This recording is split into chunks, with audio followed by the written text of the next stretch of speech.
Welcome back to the channel. My name's Brad, SuperCoach Pro. Today we're doing a round 13 SuperCoach review. So probably wondering why I have all this gear on. It's because I went to the Cryer Castle yesterday with my son and baby mama. So yeah, had to buy this kind of stuff. I love Viking kind of things and good fun the other day. So my knowledge of the game for Melbourne and Collingwood is a bit off. But anyway, let's get stuck into the side. A bit of a random intro, just being weird, but it's cool. So today, this weekend we scored 2-1-4-0. We got barely any trades left.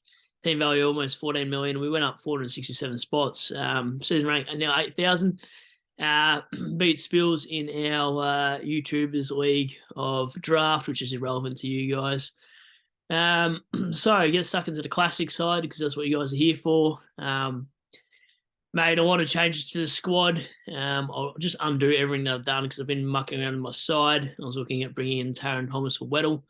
I know his role won't be in the midfield. He won't get many centre bounces once Simpkin and LDU return, but it might be a bit of a smoky move I might have to do for 295k.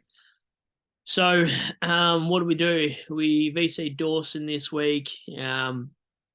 Which was a bad shout. We should have just gone into informed players, which was Dunkley. I should have VC'd English into Captain Dunkley because then I would have had to take Dunkley's score of 148. But yeah, 118 to Dacos. Probably elevated his score, that late goal that he scored. So that's handy from him, pretty much averaging his season average at the moment. It was in a lot of link-up players per usual of the handball chain. I wish he kicked it a little bit more sometimes though, but is what it is. Dawson, yeah, chucked the VC on him against West Coast. Thought he'd go large. Put out a Twitter poll, and that's where it seems to be going. Yeah, but his form doesn't seem to be great the last couple of weeks. Bringing him in, typical primo fashion. You bring him in, they just do average for you. So Sinclair 125. Yeah, 1 minute to 60. Next minute's 125. He looked good. Looked like he linked up the play very much like Dacos. When they're on, they're on. And then Will Day, 109, finally scored a ton in my side. Just looked a lot better with the ball this time around. And hopefully from here on out, he starts doing these sort of numbers. I mean, this is why we brought him in. We did look at him at the start of the season as a smoky pick. And, yeah, he just wasn't worth trading out last week. However, I'm an idiot for trading out Zeeble. I read into too many opinions and should have known when I watched that game the other week that he kicked two kicks out on the full and just took horrible, but a month before he scored 179. So yeah, I mean he had the bad bias. That's only a good excuse I can make. But in hindsight, probably should have just kept him and upgrade around him. Mitchell 74, pretty solid rookie, and Shigota 52, pretty useless. Kicked one goal, 18 touches I think, and just the whole Blues looked useless. So yeah, I'd love to get rid of him. I want to hold Mitchell or Weddle, but I'm not sure what I'm going to do. Still comes back this week, which is nice, but a lot of people do own him by now, so it won't make much difference to the side. Bont 125, he looks more of a C option at this stage. Like if your VC fails, he looks like the guy you can rely on. Laird back in form as well, 156, so I love that for Laird. And yeah, hopefully his back end of the season is a little bit better because I didn't bring him in for a 115 average. I was actually hoping, I had him in the back of last year, and I was hoping he'd sort of take off that 120, 125 average. And yeah, people picked him up for 100k cheaper. He done really well there. Merritt 105 got tagged by Kerno, so it's whatever from Merritt. At least it wasn't 80 or less. So that's good from him. And Brayshaw, I chucked the captaincy on him because I realised that at Optus Stadium last year, I think it was, he scored 190 against us. And yeah, well, Freo lost. I didn't expect that to happen. So I was penciling Brayshaw in for a 150. I thought Freo would win over there, and yeah, quite the opposite. So 107, probably one of my worst captains I've done in a while. I think my worst captain was round one when Laird scored 53, but yeah, it's whatever. I mean, some people captain Dawson, so it is what it is. And yeah, Neil 102, I lost points on that. I was swapped out Hobbs, Baker, and Zeeble for Neil, Brayshaw and Marek, and really didn't really get much interest at all. Long term I will, because I'll play throughout the buys, but just seems like I haven't really done much to the side. But 6 straight to left hook and slim. Green 77, don't know what's going on here against North Melbourne, didn't watch the game. And then Cogs 103. So Probably should have picked up Butters at the same stage of when I could have picked up Cogs, but yeah, it's like without Josh Kelly, he just doesn't perform as well. And it's like without Green, he plays forward. So it's like he's got to have all his players in there to make him a better player, which is strange. You'd think he'd sort of pick up the slack, but quite the opposite. And then Johnson did his role for Clary, scoring 96. Love that. He was named as a follower, so had a good feeling about that pick when I got into the round. I thought, oh, he's playing Richmond, weak midfield points, and yeah, there you go. Bench is pretty dire there at the moment.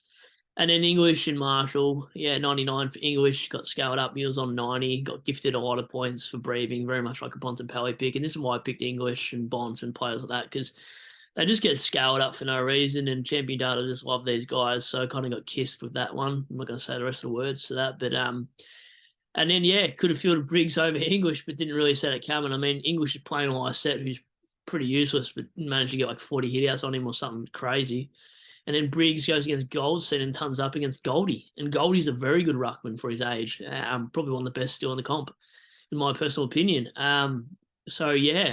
Crazy.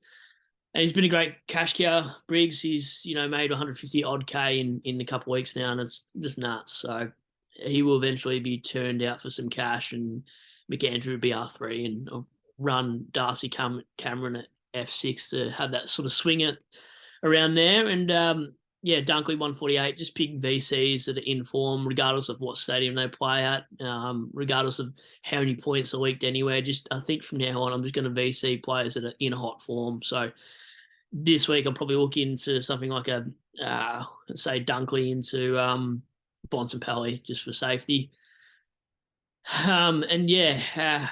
What can you say? Taranto 136. Kane Corns doesn't think he's 150th best player, but he'd be in the top 10 at the moment. He's kicking goals as well. I think he's hit 8 goals in the last 4 games or something like that. So he's just looking good. Doesn't dispose well, but he's just contested ball and just wins a lot of clearances. So, yeah, good starting pick. And if Dunkley and Taranto, which they will be only mids next year, you just got to pick them, I think. They're just a lock from here on out. And Rosie 108, not complaining about that score at all. Gordon 62, sort of like that Cats game. If he had nailed his goals, he'd probably be sitting on 90 odd. So I'm not going to trade him out. We all know what happened when he scored a trap score and missed a couple of goals against Cats. Everyone traded him out. Well, not everyone. And then he went nuts again. So don't do that, because look what happened with Zeeble. Sheasel 98 as well. Never considered trading him out, so never really understood that sort of pick. Get his rolls up and down, but he plays anywhere and still scores well, so that's always a good sign. And forward 84, you'll have that from a rookie. Scoring 84 is massive, actually, for a guy like that. And Marika went early on, 49. He kicked a couple of goals in a side that got trounced by like 100 and whatever points by Adelaide. So he's probably got good job security. Not a bad thing if you went early. And so he got 6 trades. So I'm probably looking at really yucky picks. Himmelberg, Fife, Taron Thomas, Keys, these sort of picks for my last 3. Upgrade some rookies to these picks, sort of sideways them to, underperforming primos at the right price, and then keep those other 3 trades for, a 4 to 6 week injury, because we've only got 9 weeks left now. So burning through trades, don't care. I've seen Abs Magic do it last year, where a lot of, top 20s just didn't have any picks for the last month and a half, and they'd have a rookie that would cover 50 points, but they're so far ahead that it didn't matter. You couldn't catch them no matter what trades you did. So trades look awful, but, sometimes, if you watch what these guys do, they just burn through trades. But by the time you try to catch them, you just can't, because all they need is to get lucky with a VC and, track goes 160 or something, and they've upped you anyway, even if they've got a player less, because they're just gone full primo 2 weeks quicker than what you have, and you're already 200 points behind. So once you get 100 points up, so you think you're still 100 points back. So it doesn't matter. It's just about getting your team upgraded faster than everyone else. It's not about how many trades you got in the back end. So I couldn't get less if you got 14 to 18. I think you've probably got overs. Chuck your trades in the comments below. No more sidewaysing for me. I don't think I can afford to. I'm going to have to look at Himmelberg in the next couple of weeks after his buy, or even maybe now for 370 odd K would be nice. I think I need to finish off F6, which would be DCAM, and D6 as well. So that's aside. I tried to do a video again, and I don't know what's happening on Zoom, but it just hates my first take. So yeah, take two. Hopefully this one comes out to you guys shortly. Sorry for the delay. I'll catch you on the next one. We've got a Thursday night game, so preview will have to be a bit quicker. Catch ya.